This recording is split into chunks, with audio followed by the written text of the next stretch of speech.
स्वागत है आपका न्यू जनरेशन क्लासेस के इस चैनल पर, जहां पर हम आपके लिए 9th और हाई स्कूल की मैथमेटिक्स को प्रोवाइड कराते हैं। पिछले लेक्चर में हमने एक्सरसाइज 9.1 के क्वेश्चन नंबर 13 तक के सभी क्वेश्चंस को कंप्लीट कर लिया था। इस लेक्चर में हम उसके आगे के क्वेश्चन नंबर 14 को पढ़ेंगे। ठीक है, अगर हमारे लेक्चर्स आपको अच्छे लगते हैं तो प्लीज़ हमारे चैनल को सब्सक्राइब जरूर कर लें। ठीक है, तो यहाँ से हम स्टार्ट करते हैं हमारा क्वेश्चन नंबर 14। ठीक है, तो क्वेश्चन नंबर 14 की बात करें तो यहाँ कह रहा है 1.2 मीटर लंबी एक लड़की। भाई चलो एक लड़की बना लेते हैं जिसकी ऊंचाई कितनी है, 1.2 मीटर। ठीक आगे कह रहे हैं भूमि से 8.2 मीटर ऊंचाई पर क्षैतिज रेखा में हवा में उड़ रहे गुब्बारे को देखती है। मतलब क्या है, कह रहे हैं कि 1.2 मीटर एक लड़की है। ठीक है, एक लड़की की हाइट कितनी है, 1.2 मीटर, और कह रहे हैं भूमि से 88.2 मीटर ऊंचाई पर उड़ रहे गुब्बारे को देखती है। मानते हैं कि वो गुब्बारा कहाँ पे है, यहाँ कहीं पे उड़ रहा है, और देखती है तो देखेगी तो यहीं से, ना कि यहाँ से। भाई आंखें तो यहीं कहीं पे होंगी ना उसकी, तो यहाँ से देखती है। किसी क्षण लड़की से गुब्बारे का उन्नयन कोण 60 है। मान लेते हैं वो जो उन्नयन कोण, वो जो उसको देख रही है उससे कोण जो बन रहा है वो 60 डिग्री का बन रहा है। कितने डिग्री का, 60 डिग्री का। अब आपको पता है जो उन्नयन कोण होता है जो कोण होता है वो दृष्टि रेखा और क्षैतिज रेखा के बीच में बनता है। ठीक, बना दिया। तो यहां से अगर एक डॉटेड लाइन डाले तो ये कुछ ऐसा बन जाएगा, त्रिभुज जैसा। कुछ समय बाद उन्नयन कोण घटकर, भाई कुछ समय हुआ है ना, और कुछ समय बाद उसका जो उन्नयन कोण था वो घट गया। अब आप खुद समझिए, आप जो हैं वो किसी चीज को देख रहे हैं, तो अगर घटेगा तो इसका मतलब वो चीज हमसे दूर जाएगी, है ना। अगर आप किसी चीज को देखेंगे तो खुद ब खुद दूर जाएगी, तो इसका मतलब ये दूर जा रही है। तो ये जब बलून दूर गया तो उसका जो कोण था वो कितना बन रहा था, 30 डिग्री का बन रहा था, है ना, घटकर 30 डिग्री बन गया। ठीक, 30 डिग्री कैसे बनेगा, क्षैतिज रेखा और दृष्टि रेखा के मेल से। ठीक, अब देखिए यहाँ पे भी अगर एक डॉट लाइन डालें तो यहाँ पे भी एक त्रिभुज बन जाता है। तो इस अंतराल के दौरान गुब्बारे द्वारा तय की गई दूरी ज्ञात कीजिए। मतलब क्या करना है कि ये जो यहां से लेके और यहाँ पे गुब्बारा आया है, और याद रखिएगा कि गुब्बारा जो है वो क्षैतिज रेखा, मतलब ये सीधे सीधे चल रहा है ऐसे, है ना। वो ऐसे असलियत में तो ऊपर जाता है, लेकिन इसमें क्या हो रहा है, क्वेश्चन में कह रहा है कि वो सीधा उड़ रहा है ना, क्षैतिज रेखा में ऐसे सीधे ऐसे उड़ते हुए जा रहा है। ठीक है, तो हमसे क्या कह रहा है कि इन दोनों गुब्बारों में जो तय किया गया है ना, मतलब 60 से जो 30 का कोण बन गया, इनके बीच का दूरी पता करनी है कितनी होगी। और हमसे कह दिया है कि ये जो बलून है वो जमीन से कितनी ऊंचाई पर उड़ रहा है, वो जमीन से उड़ रहा है 88.2 मीटर, है ना, ये बोल रखा था इन्होंने। ठीक है, अब देखिए, अब अगर मेरी बात समझेंगे तो पहले एक काम करते हैं, इनको नाम दे देते हैं, जैसे ए बी, ठीक,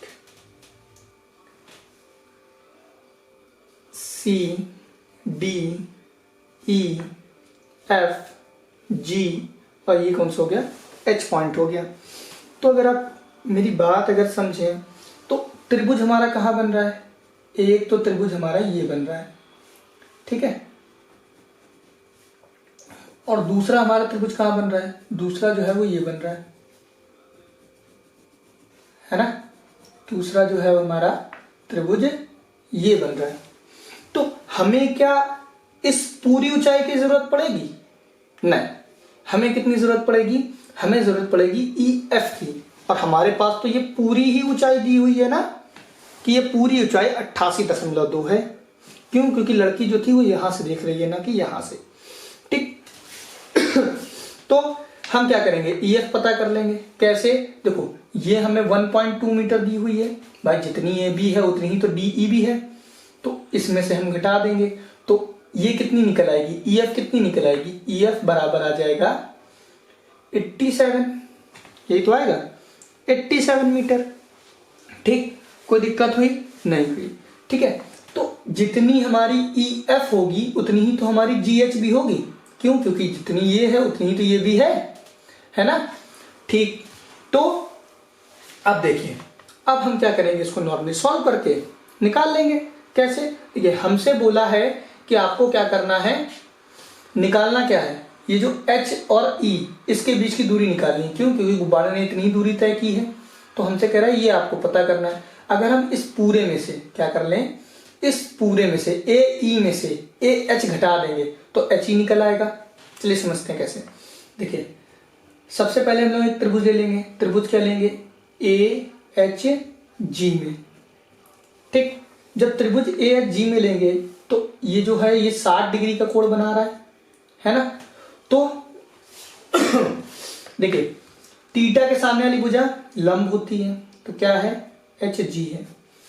और ये निकालना है ना, ये तो हमें पता है, HG तो पता है। क्यों, क्योंकि ये देखिए EF और HG आपस में बराबर है, तो EF की वैल्यू 87 है। निकालना क्या है, AH बराबर में किसका अनुपात है, ये है 10 का, तो 60। HG की वैल्यू कितनी है, 87। AH की वैल्यू निकालनी है, बराबर 1060 है ना, 1060 की वैल्यू √3। तो यहां से अगर हम लोग AH की वैल्यू निकालें तो क्या आएगा, AH √3 बराबर में 87, या AH बराबर 87 अपॉन में √3, ये तो आएगा। अभी इसको यहीं रखते हैं अपॉन में √3 के साथ ही। ठीक है, वैसे अपॉन में √3 रखा नहीं जाता है, लेकिन अभी ऐसे ही रखते हैं। ठीक है, अब हम क्या करेंगे, दूसरा त्रिभुज सॉल्व कर लेंगे। त्रिभुज AEF में, तो अगर AEF लेंगे तो ये वाला त्रिभुज लेंगे, है ना, ये वाला। तो ये वाला त्रिभुज क्या है, पता क्या है इसमें, EF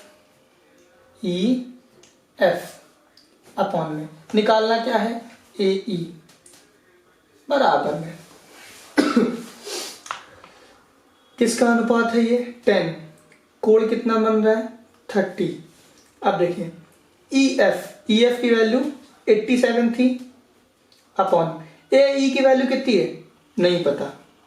अगर हम AE को AH प्लस HE लिख दें तो कोई दिक्कत नहीं, तो AH प्लस HE।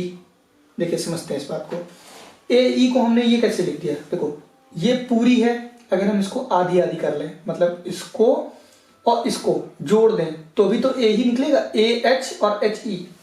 ठीक, तो इनको जोड़ दिया, बराबर 1030 1/√3। AH की वैल्यू अभी आपने निकाली कितनी, 87 अपॉन में √3।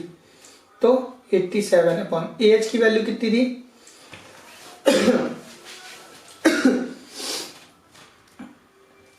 87 अपॉन में √3 प्लस का HE बराबर में 1/√3। एक काम करते हैं, इसका क्रॉस मल्टीप्लाई करा देते हैं। कराएंगे तो 87 √3 बराबर में 87 अपॉन में √3 प्लस का HE। तो यहां से HE की अगर वैल्यू निकालें तो क्या निकलेगी, HE बराबर में यहां से ये प्लस में इधर आएगा तो माइनस में 87 √3 माइनस का 87 अपॉन में √3। यहां से क्या कर सकते हैं, एलसीएम ले सकते हैं। तो एलसीएम लेंगे तो 87 √3 माइनस का होल स्क्वायर माइनस का 87 अपॉन में √3। अगर यहाँ से HE बराबर निकालें तो 87 इंटू में 3 माइनस का 87 अपॉन में √3, यही तो आएगा। तो यहाँ से गुणा करा देते हैं, तो कितना, 3 सतह 21, 3 सतह 21 है ना 21 की 1 हासिल लगा 2, 3 अठे 24, 24 2 26, माइनस का 87, एच ई बराबर में अपॉन में √3। ठीक है, क्या आया? अपॉन में √3। अब देखो यहां से एच ई बराबर में घटा लो, घटाएंगे तो देखो 1 में से 7 जाएगा नहीं, कैरी ले लेंगे 11, 11 में से 7 गया 4, यहाँ कितना बचा 5, 5 में से 8 जाएगा नहीं, कैरी ले लेंगे 15, तो 8 और 7 15, तो 1 बटे में √3, या एच ई बराबर में, एच ई बराबर में अगर देखेंगे तो हमारा क्या निकल के आएगा 174 अपॉन में √3। यहाँ अगर हम गुणा करा दे कंजुगेट से √3 अपॉन में √3, तो एच ई बराबर में क्या आएगा 174 मल्टीप्लाई यहाँ से √3 अपॉन में 3, क्या ये कटेगा 3 पचे 15, हाँ 3 पचे 15 और 3 अठे 24, तो एच ई बराबर कितना आ गया 58√3, ये आ गया। ठीक है, एच ई बराबर क्या आ गया 58√3 मीटर आ गया। अब देखिए हमने क्या बताया था, हमें क्या निकालना है, हमें निकालना है कि इस अंतराल में, कह रहा था इस अंतराल के दौरान गुब्बारे द्वारा तय की गई दूरी ज्ञात कीजिए। तो ये एच ई जो है यही तो गुब्बारे द्वारा तय की गई दूरी है। देखो ये जो गुब्बारा है वो पहले यहाँ था फिर यहाँ आ गया ना, तो वही चीज तो है ना। तो हमने क्या की, गुब्बारे ने जो दूरी तय की वो पता कर ली। ठीक है, अब हम करेंगे इसका क्वेश्चन नंबर 15। ठीक है, चलिए तो अब हम हमारा क्वेश्चन नंबर 15 करने जा रहे हैं। यहाँ पर लिखा हुआ है एक सीधा राजमार्ग, एक कोई राजमार्ग है, राजमार्ग मतलब कोई रास्ता है ना, कोई सड़क है। ठीक है, ये कोई सड़क बना दी हमने। कह रहा है एक मीनार के पाद तक जाता है, यहाँ कोई मीनार है उसके पाद तक जाता है, पाद मतलब पैर है ना, इसके पाद तक ये रोड क्या है गई हुई है ना। आगे कह रहा है मीनार के शिखर पर खड़ा एक आदमी, यहाँ पे मान लेते हैं कोई आदमी खड़ा हुआ है। ठीक है, इस पॉइंट पर कोई आदमी खड़ा हुआ है।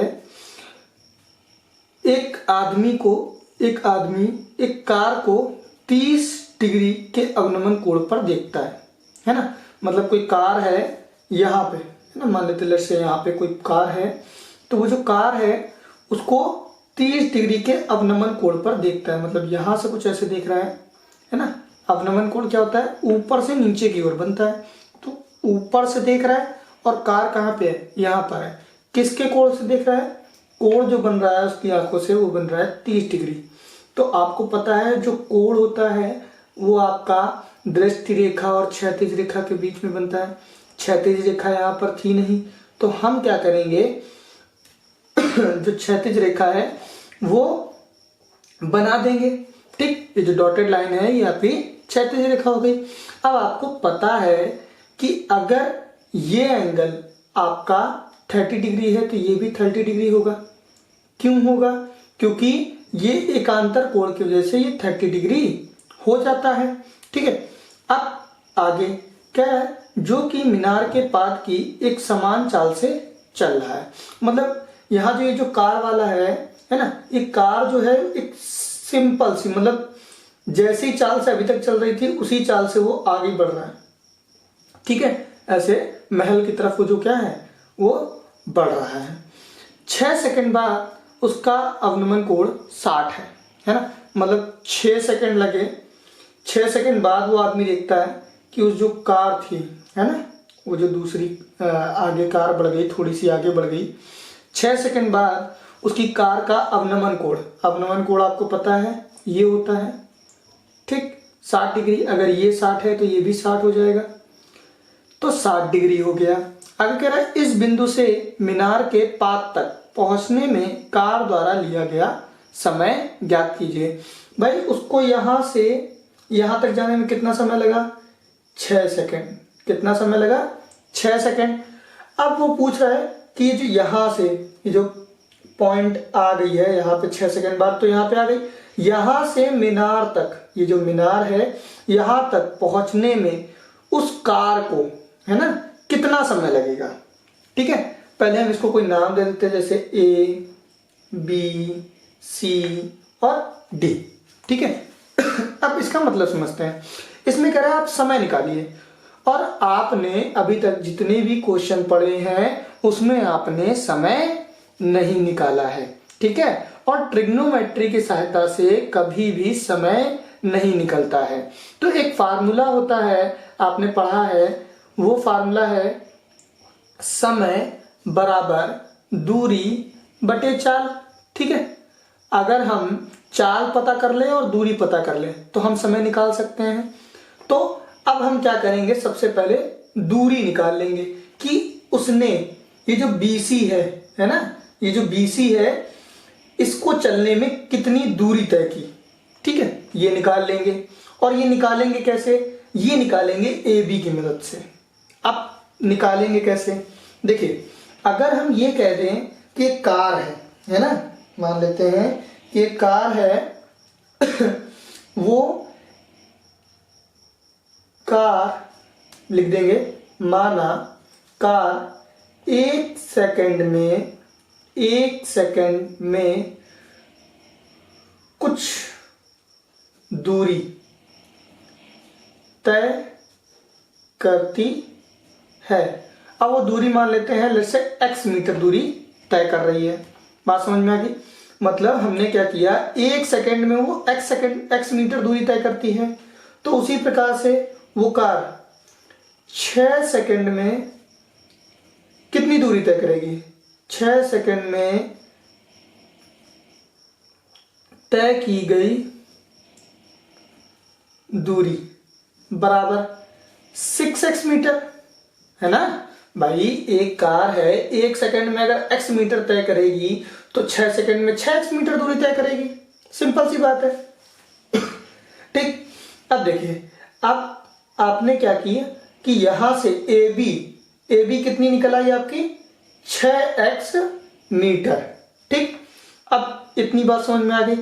अब हम क्या करेंगे, सबसे पहले इसमें जो त्रिभुज है ना, अगर आप देखेंगे तो इसमें 2 त्रिभुज बन रहे हैं। एक तो त्रिभुज ये वाला बन रहा है ना, एक तो त्रिभुज आपका ये वाला बन रहा है ना, और दूसरा त्रिभुज आपका ये वाला बन रहा है ना। ठीक है, तो इन दोनों में कॉमन लाइन कौन सी है, DC। तो सबसे पहले हम क्या करेंगे, DC निकाल लेंगे। अब देखो DC कैसे निकलेगी समझते हैं। तो हम क्या करेंगे, त्रिभुज ले लेंगे एक काम करते हैं, पहले छोटा वाला त्रिभुज BCD में, आप बड़ा वाला त्रिभुज भी ले सकते हैं। ठीक है ना, तो त्रिभुज BCD में तो हमें निकालना क्या है, DC। BC ले लेते हैं, ठीक, अपॉन में BC ले सकते हैं, कर्ण भी ले सकते हैं, कर्ण लेकिन लेने से कोई फायदा नहीं होगा, इसलिए हम BC ले रहे हैं क्योंकि ये भी हमें एक तरीके से पता करनी है और बाद में ये कटेगा। ठीक है तो अभी हम देख लेते हैं, DC पता करनी थी और BC, ये हो गई लंब, ये हो गई आधार, ये किसका अनुपात हुआ, 10 का, और थीटा की वैल्यू 60 डिग्री। तो DC अपॉन में BC बराबर 10 60 की वैल्यू कितनी होती है, √3। अगर यहां से DC बराबर निकालें तो √3 BC होगा, है ना, DC बराबर BC √3 होगा। अब यहां से हम क्या करते हैं, दूसरा वाला त्रिभुज ले लें। कौन सा त्रिभुज, त्रिभुज ACD में।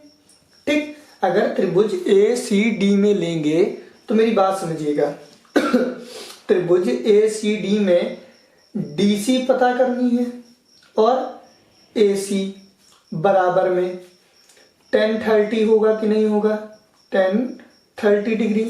तो DC की वैल्यू नहीं पता, अभी तो नहीं पता है, ठीक है, अपॉन AC की वैल्यू नहीं पता, बराबर में tan 30 की वैल्यू 1/√3। अब यहां से अगर आप समझें तो DC को DC रहने दिया, अपॉन AC को आप क्या लिख सकते हो, AC को आप लिख सकते हो AB plus BC, AB plus BC बराबर में 1/√3। अब यहां से आपको AB की तो वैल्यू पता है, AB की कितनी वैल्यू है 6x मीटर, तो DC अपॉन में 6x मीटर प्लस BC बराबर में 1/√3 है ना। यहां से आप क्या करा दो, क्रॉस मल्टीप्लाई, जब क्रॉस मल्टीप्लाई कराएंगे तो क्या हो जाएगा √3 DC बराबर में 6x मीटर प्लस BC। तो यहां से DC बराबर में क्या आएगा 6x metre plus BC upon में √3। ठीक, अगर आप देखोगे तो ये जो मान आए ये वाला और ये वाला, ये दोनों ही क्या है आपस में बराबर है ना। ये वाली वैल्यू और ये वाली वैल्यू दोनों आपस में एक दूसरे के बराबर हैं, तो इनको हम क्या लिख सकते हैं, इनको हम लिख सकते हैं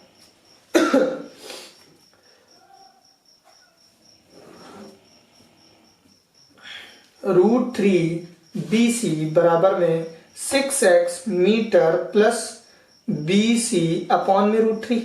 कोई दिक्कत नहीं, तो इसका इधर गुणा करा दीजिए, तो क्या हो जाएगा 3BC हो जाएगा। क्यों, क्योंकि √3 इंटू √3 का स्क्वायर, स्क्वायर से रूट कैंसिल, तो 3 बचा plus 6x metre plus BC। ठीक, अब ये BC एक साइड ले आइए, तो 3BC माइनस का BC equals to 6x metre. तो यहां से 2BC, भाई 3BC थे, एक BC चला गया, कितना बचा 2BC बराबर में 6x मीटर। तो यहां से BC बराबर 2×6 3x मीटर। आपने BC की वैल्यू निकाल ली, क्या करा BC की वैल्यू निकाल ली।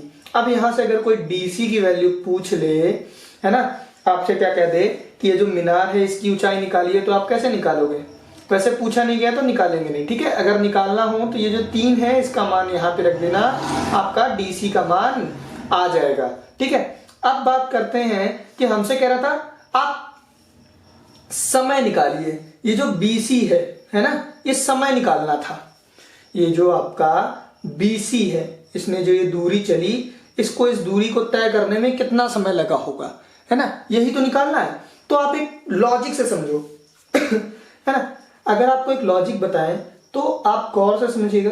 1 सेकंड में वो x मीटर दूरी तय कर रही थी, 6 सेकंड में वो 6x मीटर दूरी तय कर रही थी, तो 3 मीटर दूरी वो कितने समय में पूरी करेगी। अगर आपसे कहें तो आप कहेंगे 3 सेकंड में, कितने 3 सेकंड में वो कितनी दूरी तय करेगी, दूरी तय करेगी, कितनी दूरी तय करेगी 3x मीटर, है ना, यही तो आंसर आया था। तो एक तो ऐसे आप आंसर निकाल सकते हो। दूसरा तरीका क्या है, हम फार्मूला लगा दें, समय बराबर दूरी बटे में चाल, है ना।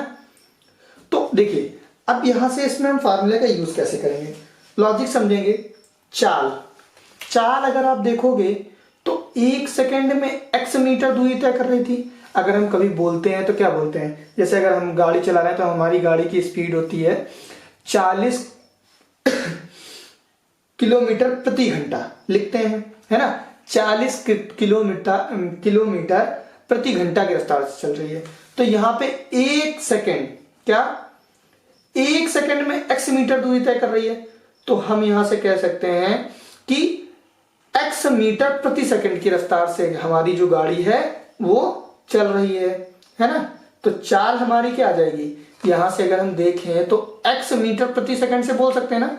जब भाई हमारी गाड़ी अगर 60 किलोमीटर प्रति घंटे की रफ्तार से चल रही है तो 60 बोल देते हैं, 1 घंटे में वो 60 किलोमीटर की चल रही है, तो 1 सेकंड में अगर वो x मीटर चल रही है तो मीटर प्रति सेकंड हो जाएगा, इतना ही तो अंतर आएगा।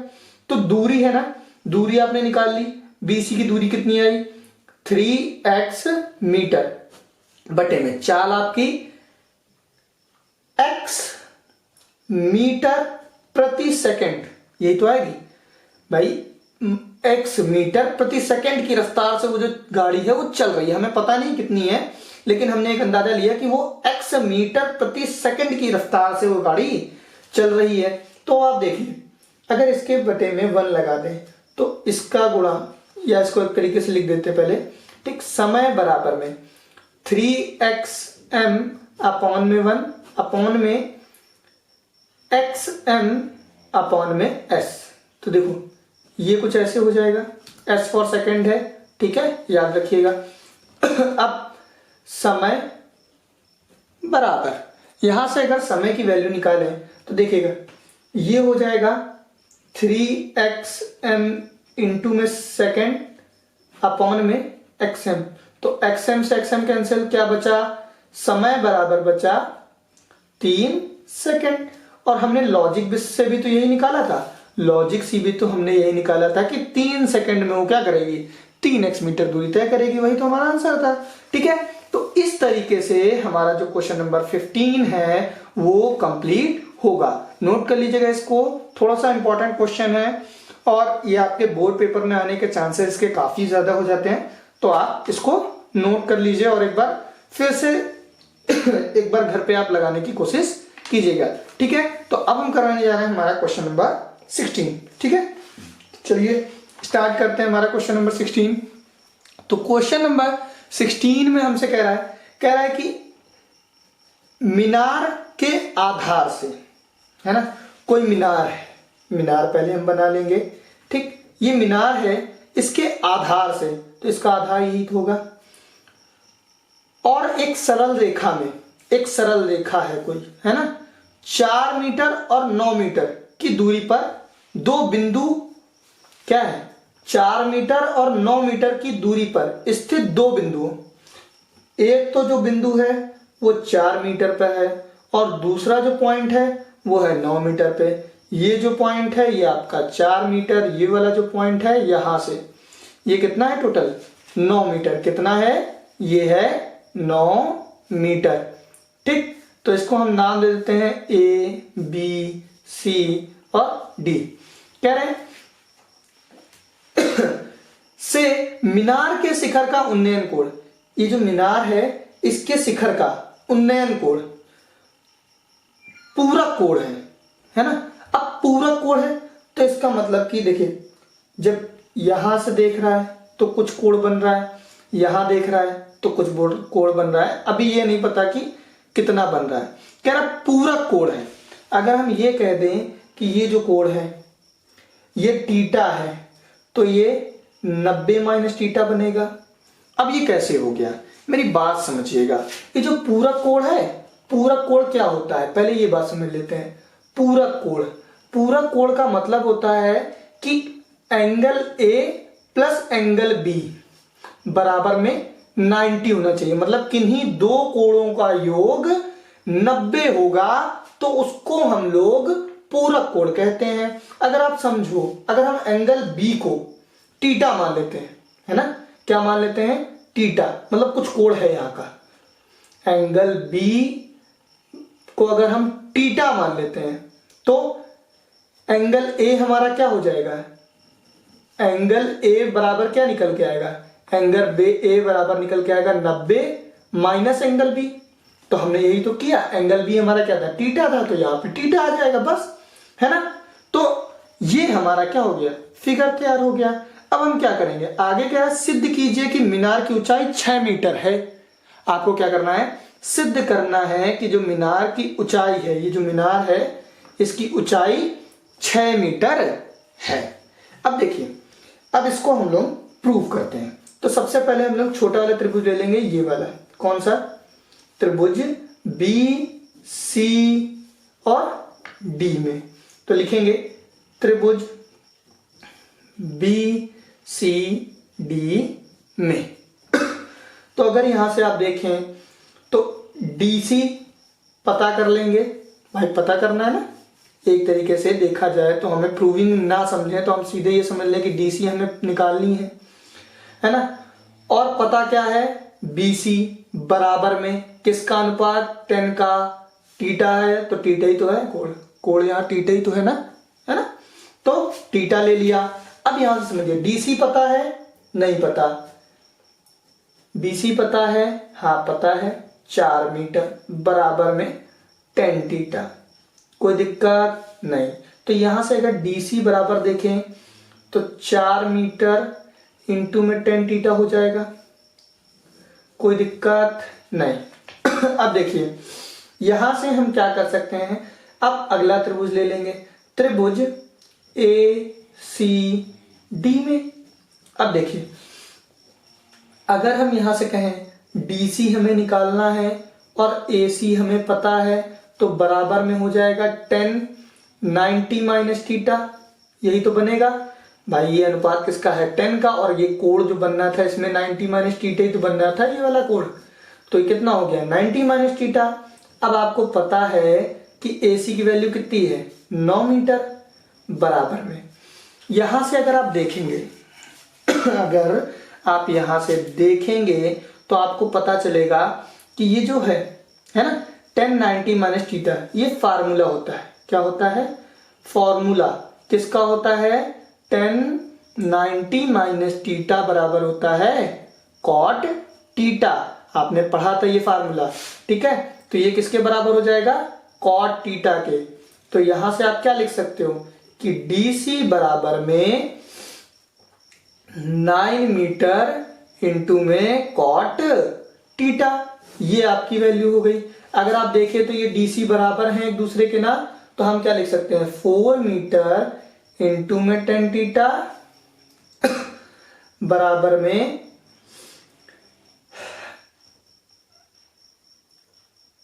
9 मीटर इंटू में cot थीटा, है ना। तो अब एक काम करते हैं, हटाओ, ये लाइन करने से अच्छा है कि आप इसको यहीं पे छोड़ दो, यहीं पे छोड़ दो, ठीक है, यहीं पे छोड़ देते हैं। ये इक्वेशन फर्स्ट हो गई और इसको भी आप यहीं पे छोड़ दो, ठीक है। ये इक्वेशन नंबर सेकंड हो गई। तो अगर आप देखें, अगर हम इन दोनों का आपस में गुणा करा दें, क्या करा दें, गुणा करा दें, समीकरण 1 व 2 का गुणा करने पर, ठीक है। जब समीकरण 1 है ना, तो समीकरण 1 व 2 का आपस में गुणा करा रहे हैं, तो DC अपॉन में 4 इंटू में DC अपॉन में 9 मीटर है ना, तो मीटर, ठीक, बराबर में tan थीटा इंटू में cot थीटा होगा, ठीक है। अब देखिए इनका आपस में गुणा हो जाएगा, तो ये DC का होल स्क्वायर हो जाएगा अपॉन में 9 चौको 36 बराबर में tan theta into cot theta. इसको क्या लिख सकते हैं, tan को लिख देंगे 1 अपॉन cot थीटा, फार्मूला होता है इंटू में cot, काट देंगे तो 1 बचा, तो DC का स्क्वायर अपॉन में 36 बराबर में 1। अगर यहां से क्रॉस मल्टीप्लाई करा दिया जाए तो हमारा क्या हो जाएगा, यहां से आगे के सिचुएशन क्या बनेगी, DC का होल स्क्वायर बराबर में 36, तो यहां से DC बराबर में √36, तो यहां से DC बराबर में प्लस माइनस का 6 आ जाएगा। और आपको क्या करना था, DC बराबर में 6 कर लीजिए, क्योंकि आपको प्लस में प्रूव करना था, तो आपने प्रूव कर दिया कि ये जो वैल्यू है ये आपकी क्या हो जाएगी, ये आपकी हो जाएगी DC 6 मीटर, DC बराबर 6 मीटर। यही आपको क्या करना था, प्रूव करना था, और हमने प्रूव कर दिया, ठीक है। तो इस तरीके से हमारा क्वेश्चन नंबर 16 कंप्लीट होगा और हमारा चैप्टर 9 कंप्लीट हो गया, ठीक है। तो इस तरीके से हमने चैप्टर 9 पूरा त्रिकोणमिति के कुछ अनुप्रयोग कंप्लीट कर लिया है। अब आपको अगर कोई भी दिक्कत आ रही हो इस चैप्टर में, जैसे क्वेश्चन नंबर फर्स्ट हो गया या सेकंड हो गया या थर्ड हो गया, कोई भी क्वेश्चन अगर नहीं समझ में आ रहा है तो आप हमें कमेंट बॉक्स में लिख दीजिएगा, तो हम आपको क्वेश्चन जो भी आप बताएंगे वो दोबारा से प्रोवाइड करा देंगे। और हमारे चैनल को सब्सक्राइब कर लीजिएगा ताकि आप आगे भी हमारे साथ जुड़े रहें।